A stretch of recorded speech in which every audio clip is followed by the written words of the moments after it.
Bienvenue dans Âme et Soma, le podcast dans lequel on va parler de spiritualité et de développement personnel comme tu en as peut-être encore jamais entendu parler. Mon nom c'est Clotilde, je suis lectrice akashique et coach somatique certifiée. Et l'invitation que j'ai pour toi ici, c'est de venir s'ouvrir au parcours de l'âme à travers l'aventure profondément humaine qui est celle de l'incarnation. Ici, on va ensemble reconnecter à notre essence avec authenticité. On va aller cultiver la curiosité de se découvrir et surtout aller trouver tout le courage d'habiter pleinement sa vérité et ce, sans compromis.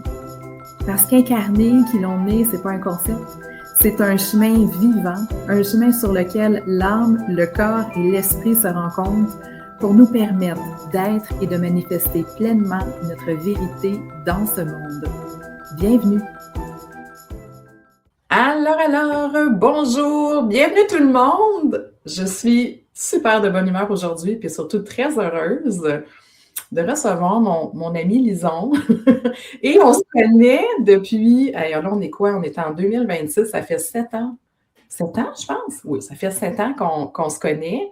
Vous l'avez probablement déjà vu, Lison, soit dans une entrevue ou entendu dans un podcast, parce que Lison, souvent, là, j'aime te présenter comme ça. Tu le sais ce que je veux dire, hein? Oui. Bien, c'est comme tu occupes une place spéciale pour moi dans mon processus parce que tu as été ma première étudiante de ma toute première cohorte de formation en lecture akashique quand j'ai comme annoncé ça timidement, mais tu as aussi été une de mes premières clientes en 2019. Puis on pourra en reparler, mais à un moment où tu étais toi aussi en cheminement, en recherche, puis on a discuté un petit peu avant de partir l'enregistrement, puis je trouve ça fabuleux de t'entendre partager des choses qui étaient déjà présentes dans ta lecture akashique. 1 minute 11. En disant ça, j'ai vu le 1 minute 11 d'enregistrement qui était déjà présente. Mais je suis super contente de te recevoir aujourd'hui parce que je sais que tu as plein de choses à partager. Tu vas avoir plein de choses à nous, de quoi tu vas nous entretenir. Fait que merci beaucoup. Merci d'être là, Lison.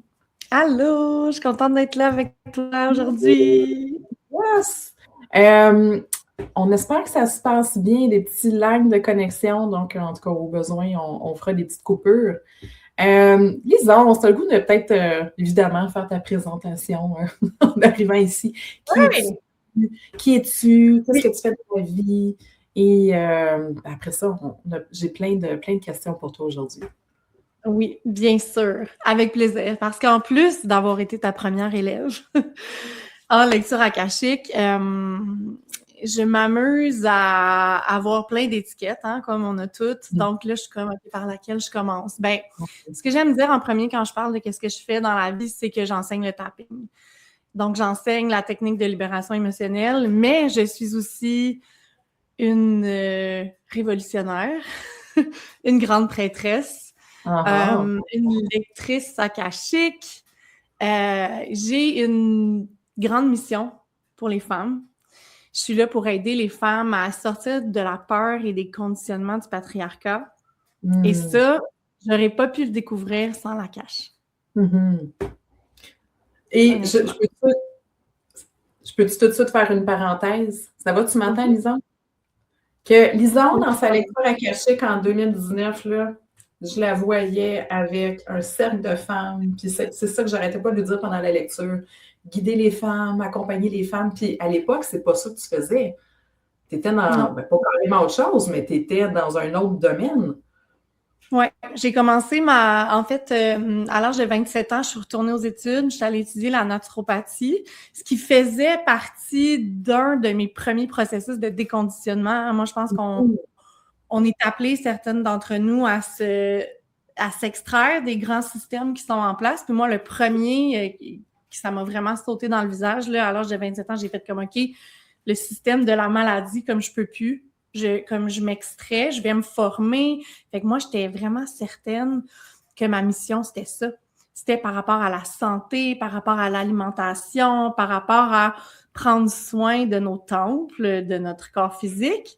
Je me suis rendue quand même assez rapidement compte qu'il me manquait quelque chose. Fait que j'ai pratiqué la naturopathie, je commençais à avoir des petits... Tu sais, mon intuition, des fois, me guidait fortement dans un chemin pour avoir des réponses pour mes clients, tu sais. Puis, à un moment donné, j'ai fait comme, attends un peu, là, ça peut pas être juste ça. Ça peut pas être juste le corps physique, ce qu'on mange.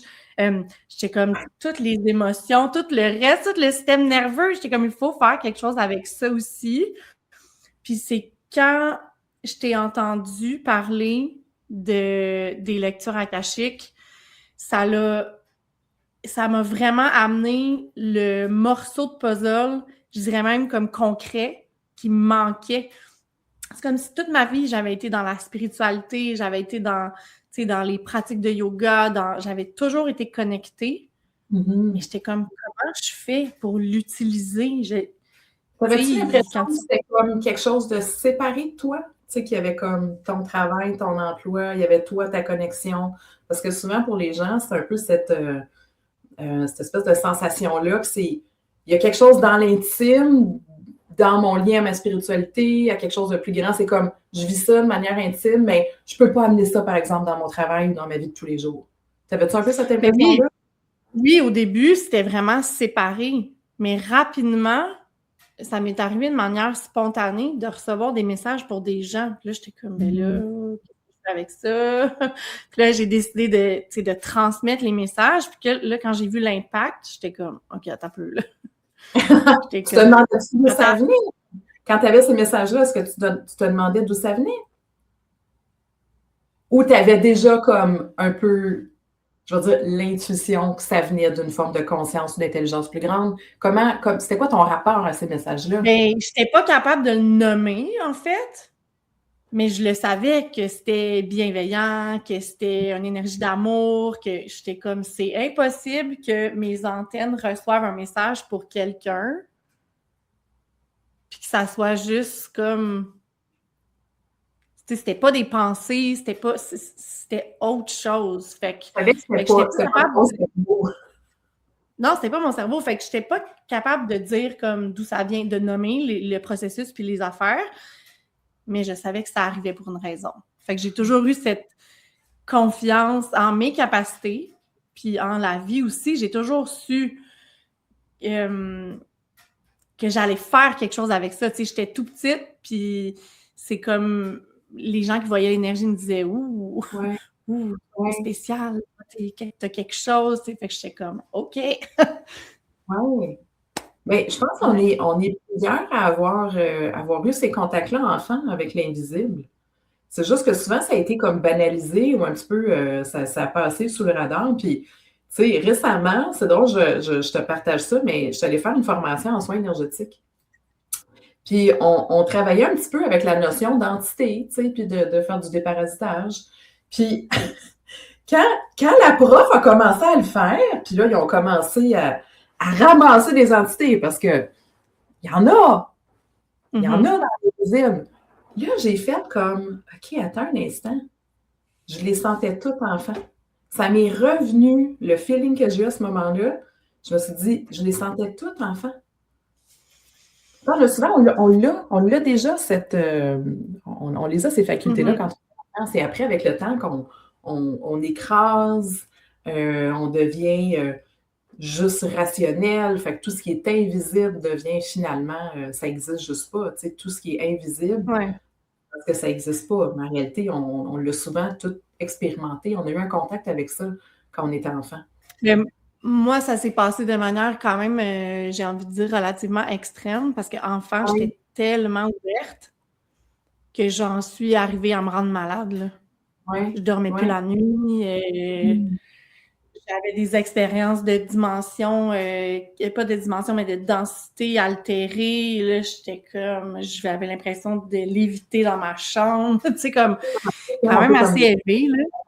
Comme les voyages astrales, les sorties de corps? Ouais, je faisais des sorties de corps, puis j'ai eu la chance d'avoir des parents qui étaient vraiment ouverts. Fait que, tu sais, ma mère m'a traînée de guérisseur en guérisseur pour aller voir, genre, qu'est-ce qui se passe avec ma fille. Puis, c'est à l'âge de 12 ans que j'ai reçu mon premier traitement de Reiki. Puis quand la madame m'a vu rentrer, elle a dit « Oh mon Dieu! » Genre, il était temps que tu me l'amènes. Puis là, elle a comme fermé mon troisième œil. Puis là, après ça, j'ai dormi. Tu sais, j'étais rendue que je manquais l'école fréquemment parce que la nuit, tellement j'avais des expériences flyées. Fait que je le savais depuis tout petite que ça allait réouvrir à un moment donné. Puis ça a pris du temps. Tu sais, de 12 à 27, ça a été fermé. Je n'étais pas dans ce chapitre-là de ma vie. Puis quand ça a réouvert doucement parce que je pense qu'il savait que si il allait me perdre pour longtemps. On va juste arrêter. T'es tellement floue, je te vois comme presque pas en ce moment. C'est vraiment bizarre. Là, t'es revenu, moi aussi, t'as bugué pendant un petit bout. Tu veux-tu essayer de changer de réseau, voir? OK, on est là. Tu as changé de réseau? Non, je suis sur le même que tantôt. Mais c'est le meilleur que j'ai d'habitude, ça va pas avec ça. T'es toute en pixels, je te vois pas. Non, je te vois pas, t'es toute floue. Ouais, non. Tantôt, je te voyais mieux, là. On dirait que c'est comme si t'étais sur un réseau qui est comme faible.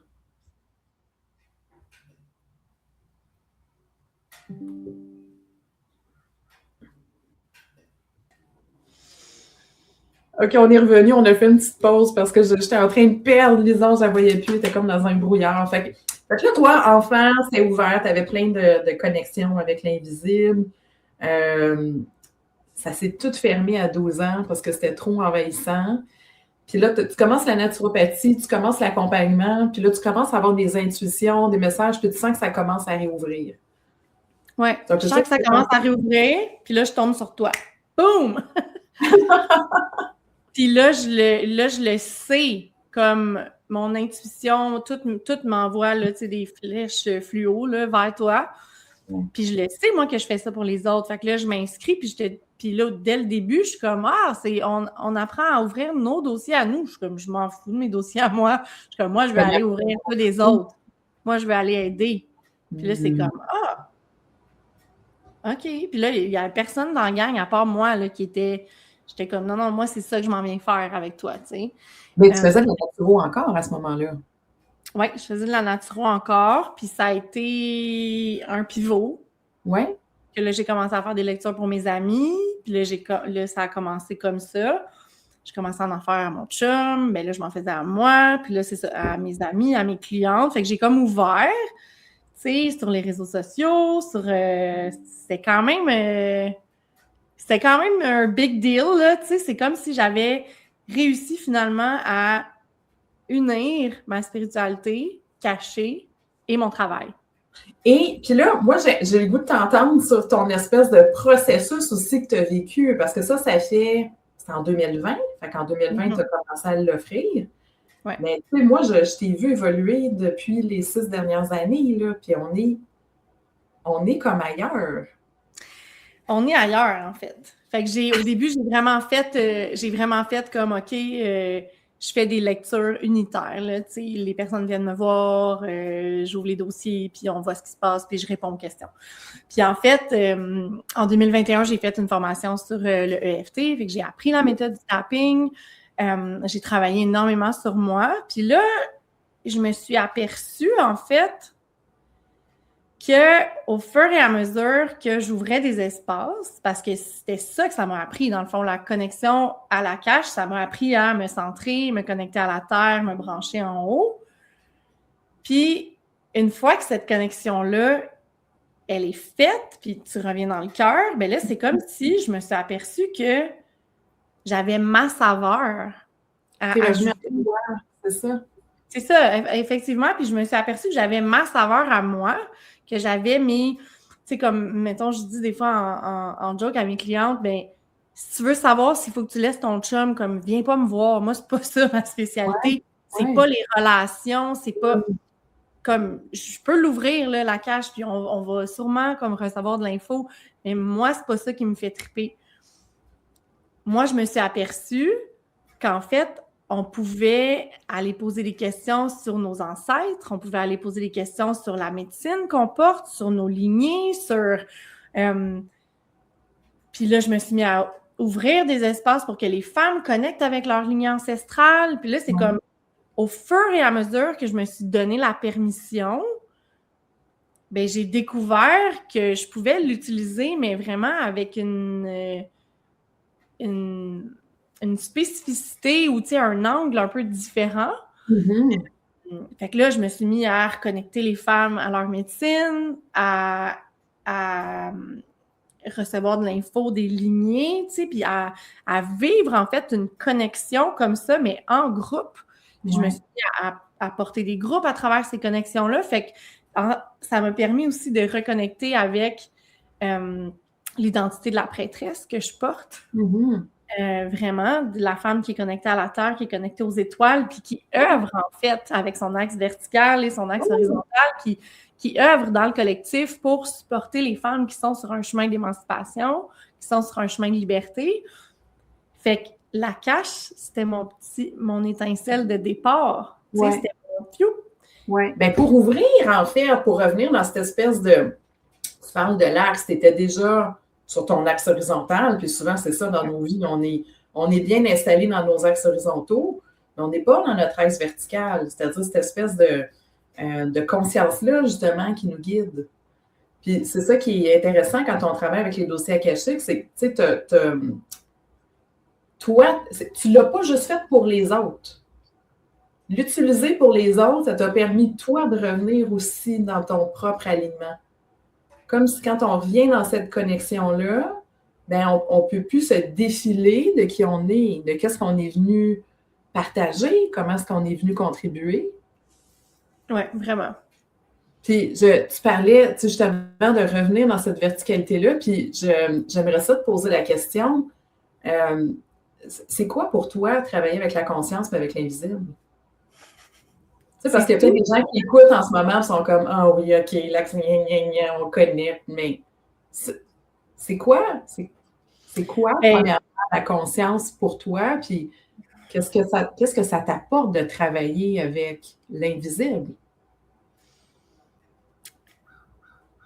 Ben pour moi, la conscience, c'est le grand tout.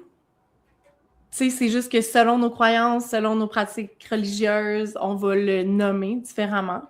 Fait que pour moi, c'est une façon un peu plus neutre de venir dire, tu sais, je pourrais dire, je connecte au Great Spirit, je connecte à la déesse, je connecte à la conscience. Pour moi, c'est je le sens et je le ressens vraiment comme des synonymes dans ma compréhension à moi. Fait que c'est me connecter au grand tout et savoir que je suis supportée en tout temps. Et que ce que je viens ouvrir, ce que je viens travailler avec mes clientes, il n'y a rien de forcé, il n'y a rien de performé, il n'y a rien de je te dis avec mon mental ce que tu devrais être en train de travailler. On est ailleurs. On est ailleurs parce que maintenant, ce que je fais, c'est que j'ouvre des espaces de travail dans l'invisible, dans l'éthérique. J'écoute. Oui. Puis je reçois, puis je guide des espaces transformateurs à partir de ce que je reçois du monde invisible. Fait que pour moi, c'est vraiment quelque chose de super solide de savoir que le monde invisible est toujours là pour nous guider. Puis des fois, on comprend pas. Des fois, on comprend pas. Puis quand on revient dans cette dimension-là, pour moi, c'est vraiment un processus de remémoration. De remémoration, dans le fond, que ça a toujours fait partie de la vie des êtres humains. Puis nous, comme blancs, un peu déconnectés, on arrive puis on est comme comment je fais pour me reconnecter aux éléments? Comment je fais pour... On a décidé. Ça a comme été décidé. Est-ce que tu m'entends? Je vais un petit peu laguer. Attends, je vais essayer de... Peut-être en y allant comme ça. Tu sais, puis si on regarde, tu connais, tu connais mon intérêt pour... Moi, je suis un peu une geek dans toutes ces choses-là, puis j'aime faire des recherches. Puis, tu sais, dans la société occidentale, on a décidé que tout ce qui était de l'invisible, à un certain moment, c'était soit de la superstition, soit de la religion. Fait qu'on a tellement mis de l'avant tout ce qui est rationnel, tout ce qui est visible. On a un petit peu mis tout ça de côté, mais comme tu dis, c'est un peu cette force-là qui nous guide au quotidien. Puis, tu sais, qu'on se dise connecté ou non, on est toutes portées d'une certaine manière par une forme de, tu sais, je veux dire, de croyance, de confiance, de foi.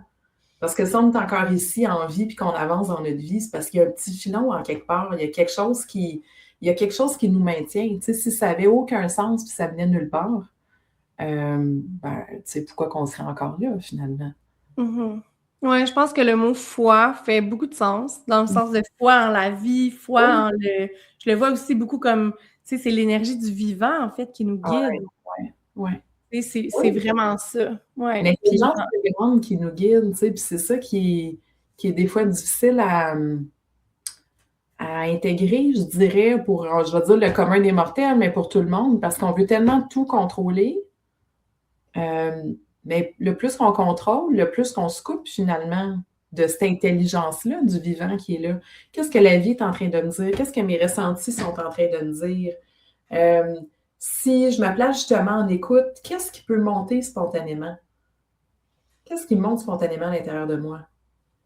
Puis tu sais, tu dis que tu guides des groupes de femmes. Peut-être que j'aimerais ça t'entendre sur cette réappropriation-là, peut-être, de cette connexion. Oui. Au début... Oui, vas-y. Au début, dans la première lecture akashique que tu m'as faite en 2019, tu me disais « Tu vas guider les femmes dans la douceur ». Puis là, j'étais comme « Parfait, merci ». Puis là, il y a moi qui spinait puis qui était comme « Comment je vais faire? » Comment je vais faire? Puis c'est toujours ça. On se fait livrer un message, puis là, tout de suite, le mental humain embarque, puis là, on est comme comment c'est quoi la prochaine étape, blablabla. Puis avec le recul aujourd'hui, quand je regarde 6 ans en arrière, je suis comme... S'ils m'avaient tout dit ce que j'allais faire, j'aurais été pétrifiée et figée par le cœur.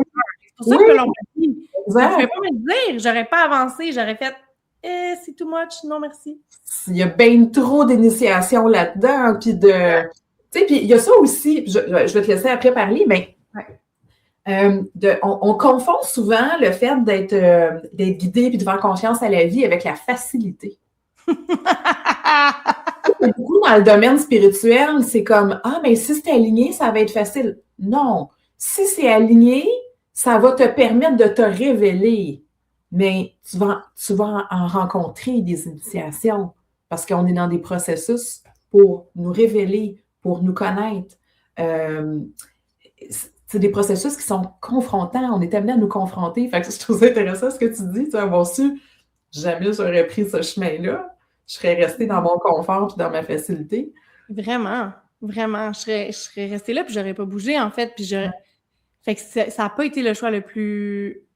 Tu sais, le chemin, il n'est pas facile. Ça serait vraiment de dire que c'est facile. Je suis comme, non, c'est vraiment pas facile. Mais est-ce qu'à la fin de ma vie, je vais regarder mon parcours puis je vais être fière parce que je vais avoir suivi chaque fois qu'on m'a donné un morceau, qu'on m'a amené une nuance, une direction? Est-ce que je vais avec fierté dire je l'ai rempli ma mission? Ça, je peux t'assurer que oui. Je peux t'assurer que oui. Ça me rend même émotive de penser à ça parce que des fois, j'en parle avec mon partenaire, tu sais, puis c'est comme des fois, on est comme OK, mais c'est dur, mais on continue, tu sais, puis il me soutient là-dedans. Puis là, c'est comme mais sinon quoi? Sinon quoi? Je vais aller travailler chez Post Canada. Je suis comme rapport, tu sais, dans le sens, c'est ma mission de vie. Fait que je la fais. Non, c'est pas facile, mais tout ce que j'ai réussi à soulever puis à créer, genre, je suis vraiment fière, tu sais.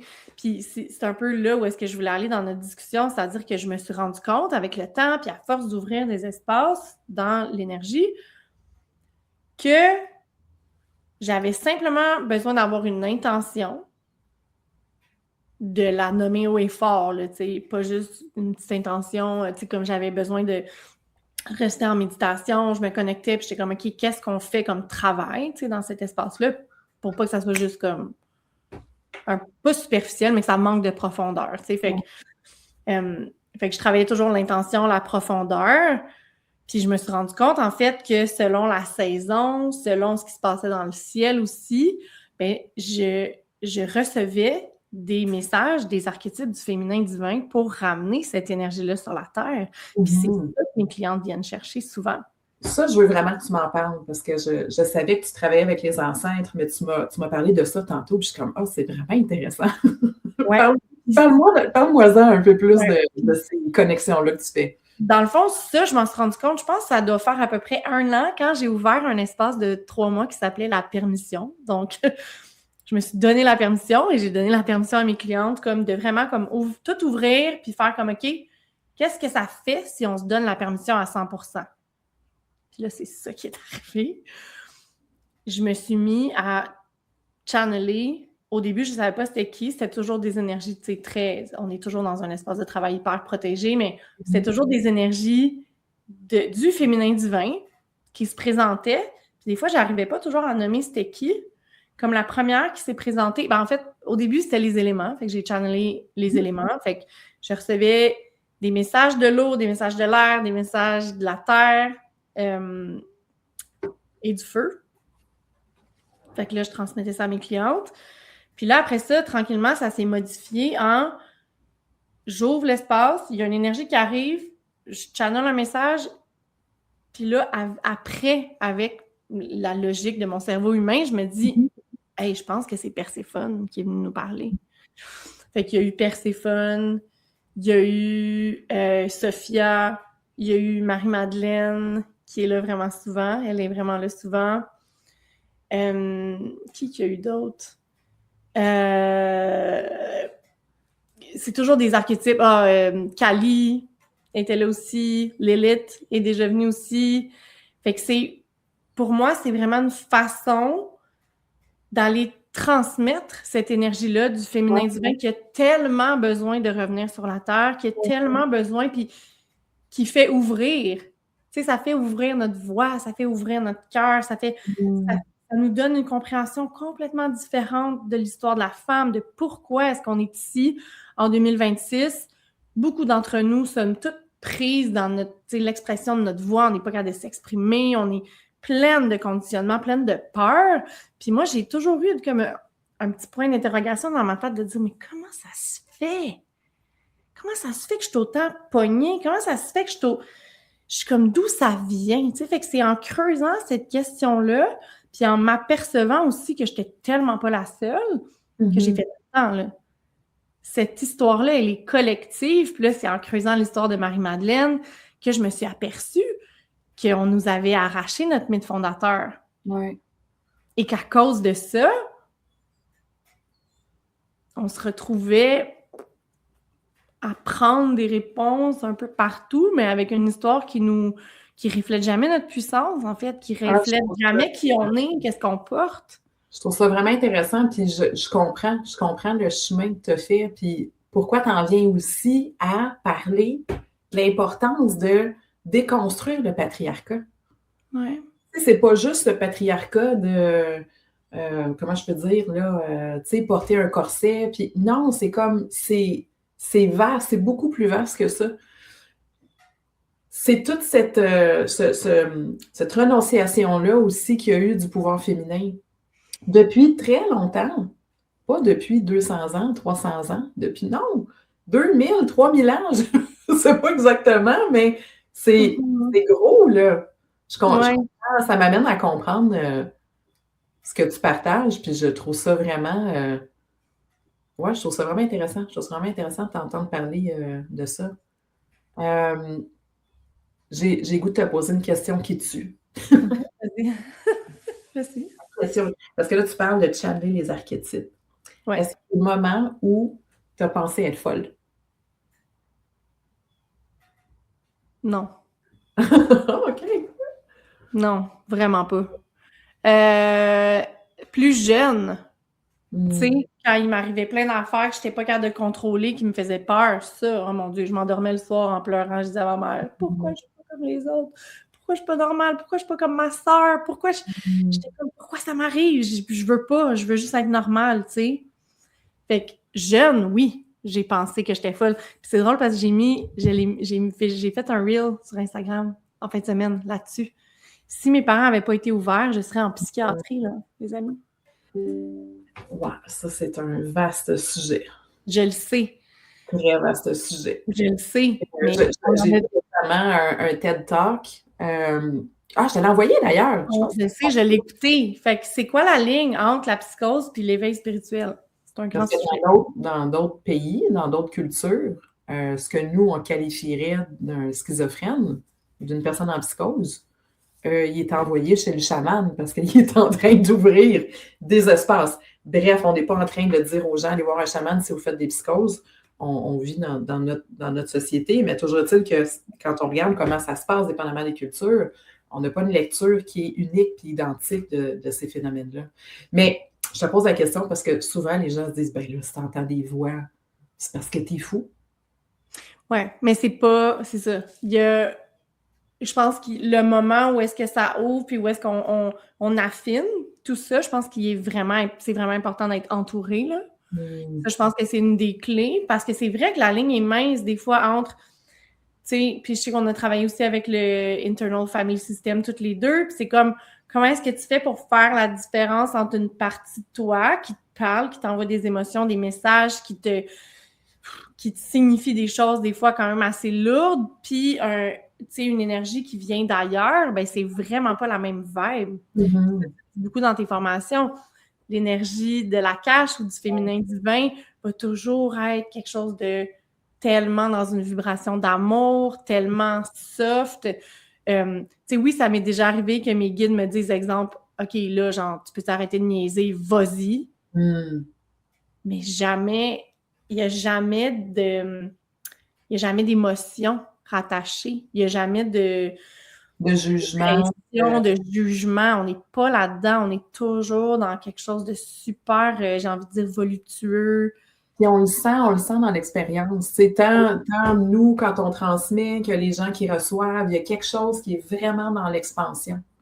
Il y a quelque chose qui ouvre, qui réveille. Puis comme tu le dis, oui, ça fait partie de la fréquence, de la cache. Puis même, je te dirais qu'en ce moment,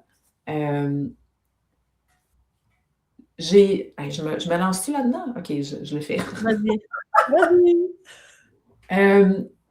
Il y a quelque chose de très fort en moi en ce moment pour simplifier toutes ces espèces de nomenclatures puis d'étiquettes qu'on met.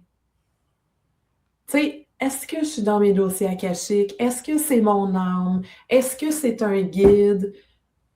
Pour moi, du moment où on ouvre un espace de conscience, puis je le vois vraiment, moi je suis bien visuelle aussi, là, c'est comme si en l'humain, on est dans une espèce de... On est entouré d'un genre de filet, d'une couche qui fait en sorte qu'on reste dans un état de conscience qui est contracté, qui est petit. Puis ce qu'on fait dans les formations, c'est qu'on ouvre des brèches. Puis d'une certaine manière, c'est comme si... C'est pas important de savoir si tu es vraiment dans les dossiers akashiques, si tu es sur ton âme, si tu es sur ta conscience supérieure. L'important, c'est cette ouverture-là qu'on crée pour connecter à une intelligence qui est plus grande que nous.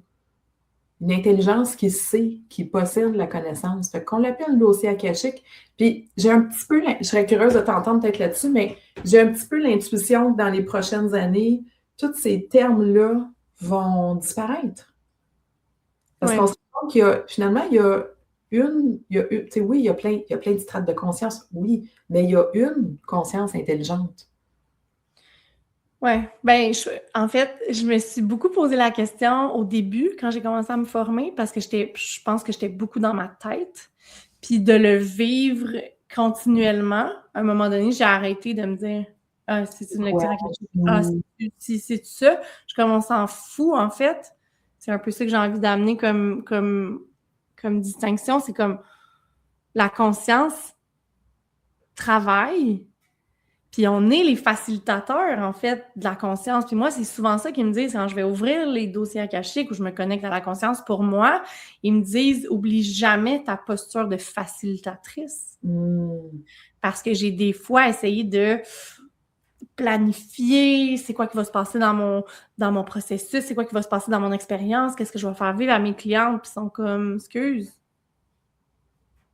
toi, tu rassembles les gens, t'ouvres les espaces, puis après, nous, on est là, puis on tient, puis il me chuchote, tu sais, dans mes oreilles de clairaudiente. Après, moi, je suis facilitatrice de ces espaces-là.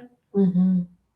Fait que ça prend... ils me remettent des fois même dans une posture d'humilité. Ouais, ouais. Tu sais, je pense pas que j'en manque tant que ça, mais ça m'est peut-être déjà arrivé de faire comme c'est pas moi qui tiens les rênes.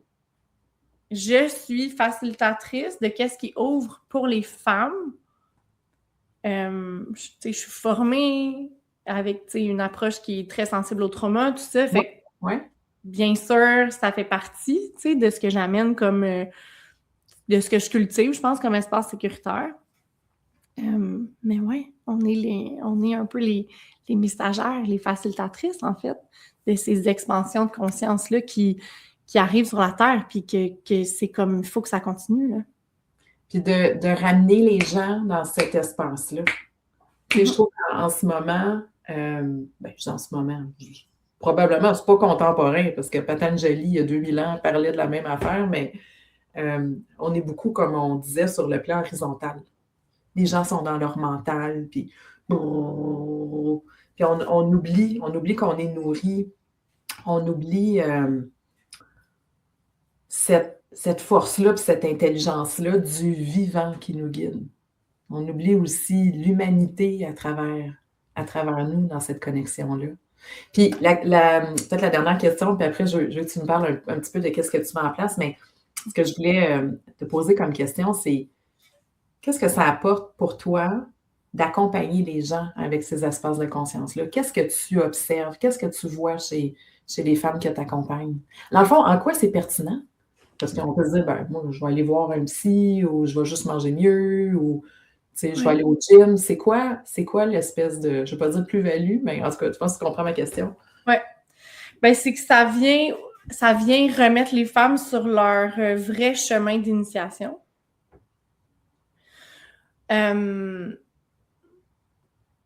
S'il y a des dons qui ont besoin d'ouvrir, souvent, ça va se passer là. Donc, si souvent, les femmes qui vont venir me voir vont avoir ils sont pas trop sûrs, ils ont-tu un début d'éveil, c'est-tu des dons, c'est-tu, on sait pas trop, est-ce qu'il y en a qui, des fois, qui parlent à leur grand-mère qui est décédée, tu sais, comme... Mm-hmm.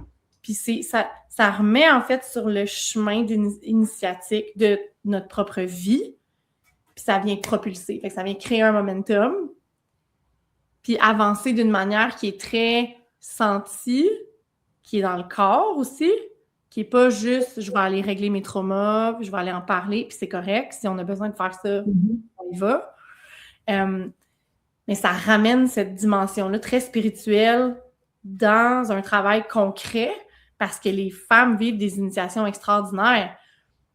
Parce que là, il faut maintenant se révéler à notre partenaire. Des fois, il y en a qui se rendent compte que leur mission, c'est... Ils se rappellent qu'ils sont des prêtresses ou qu'ils ont été des sorcières, puis c'est qu'il faut arrêter de cacher ça, puis là, le transmettre à nos enfants parce que, exemple, il y a une de nos enfants qui l'a, elle aussi. Mm-hmm. On a un travail, une responsabilité de continuer à transférer cette magie-là à la prochaine génération. Mm-hmm.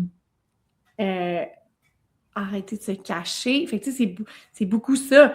Fait que les femmes se rapprochent, en fait, de leur vraie mission, qui n'est pas juste d'avoir un job puis de pondre des enfants, qui est quelque part sur le spectre. Ouais. Ça les ramène dans cette reconnaissance, dans cette reconnexion à soi, de dire, OK, pourquoi je suis ici? Qu'est-ce que je suis réellement venue faire? Puis comme souvent, les femmes vont le trouver. Ben, tu sais, on dit « What you seek is seeking you ». Voilà. Ce que tu cherches, te cherche. Mais tu ne vas pas le trouver à l'extérieur de toi, tu vas le trouver en toi. C'est ça. Fait que ça ouvre le chemin initiatique, mais de la plus belle façon au monde, parce que c'est pas nous qui tient les rênes. C'est la conscience.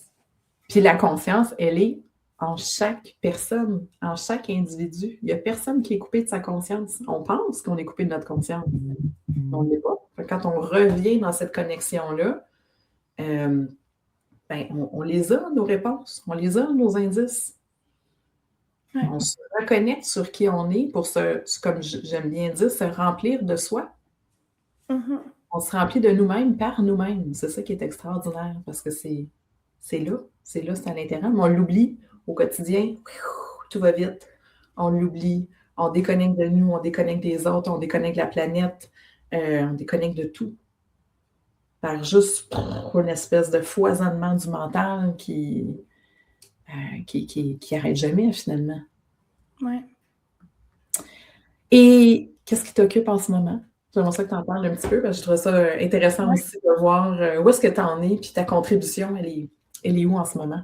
Oui, ben je suis vraiment contente du dernier pivot que je vis dans mon entreprise là, dernièrement. Je me suis aperçue, en fait, que mon feu créateur avait envie d'accompagner les femmes, oui, qui trouvent leur mission, mais celles qui portent une mission qui est soit un projet ou une entreprise, puis qui sont vraiment rendues à l'étape de le concrétiser, à l'étape d'affronter cette peur qui nous fige, qui nous fait douter et qui nous fait souvent procrastiner.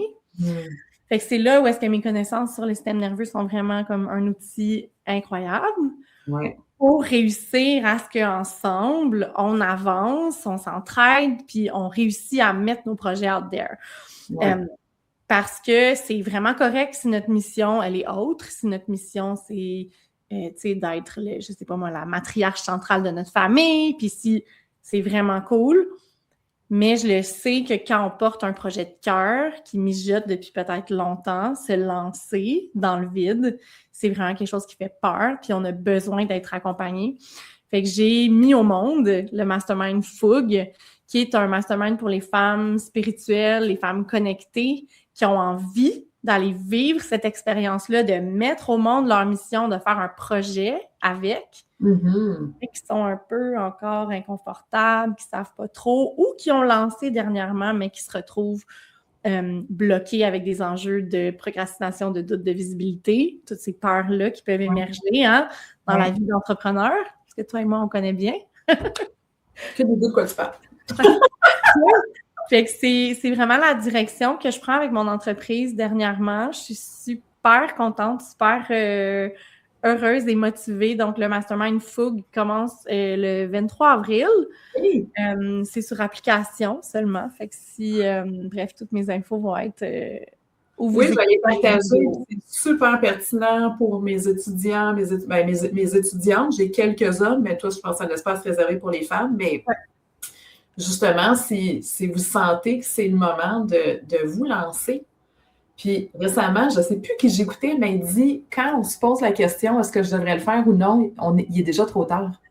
On a déjà trop attendu. C'est comme, fais-le, tu vas le savoir en le faisant, si ça fonctionne, si c'est la bonne chose ou si tu as besoin d'y rajouter. Mais bref, moi, je vous encourage chaleureusement à aller vers Lison si ça vous inspire, parce que je sais la qualité de ce que tu offres, puis la solidité aussi des outils avec lesquels tu accompagnes.